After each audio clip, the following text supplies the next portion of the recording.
মহরমের 10 তারিখে কি ঘটিল কারবালায়, হায়রে কি ঘটিল কারবালায়।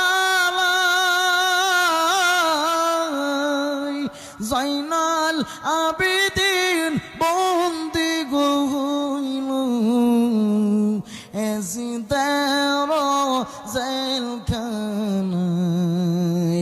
জয়নাল আবেদিন বন্দি হইল এজিদের জেলখানায়। হাসান শহীদ জহর খাইয়া, হুসাইন শহীদ কারবালায়, হায়রে হুসাইন শহীদ কারবালায়। জয়নাল আবেদিন বন্দি হইল এজিদের জেলখানায়।